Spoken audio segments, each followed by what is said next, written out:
while a battalion of waiters spent the morning polishing 30,000 champagne flutes in preparation for Saturday's Everest at Royal Randwick. There was no denying this week's controversial allegations of animal cruelty had taken some of the sparkle from the world's richest horse race. It was the subject on most lips throughout the various bars, suites, ballrooms and marquees which had been banking on this year's race being cemented as one of the key events on the World Thoroughbred calendar. People protested against horse racing outside Randwick on Saturday as a big crowd was anticipated for the Everest. Credit: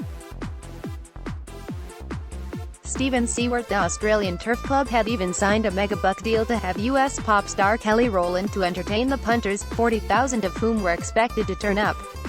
Leading the big names at Randwick was the first female jockey to win the Melbourne Cup, Michelle Payne, who said she had nothing to worry about when it comes to animal cruelty. Advertisement: "The horses I know, from both being a rider and a trainer, are the most pampered and loved animals you could possibly imagine," said Payne, who was with her brother Stevie, now a star his own right thanks to his starring role in the new film Ride Like a Girl. "They have their own masseuse, and they are adored by their owners and trainers.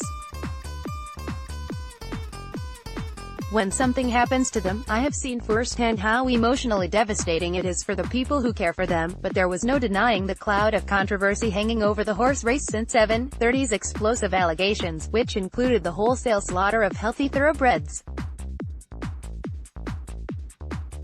Other famous faces due at Randwick include Alex Fevla, Glenn McGrath, Emma Friedman, Aaron Holland, celebrity chef Guillaume Brahimi, Home and Away star Lucas Radovic, Michael Klim, Ricky Lee Coulter, who will sing the national anthem before the big race, and Rugby Sevens star Lewis Holland. Nearby, we saw Treasurer Dominic Perrottet and, on the other end of the table, Better Regulations Minister Kevin Anderson, who hours earlier had been at Wentworth Park's $1 Million Mile with Deputy Labour leader Yasmin Catley. Singer Ricky Lee Coulter at the Tab Everest race day. Credit: Op over at the Tab Corps Marquee. New director David Gallup held court.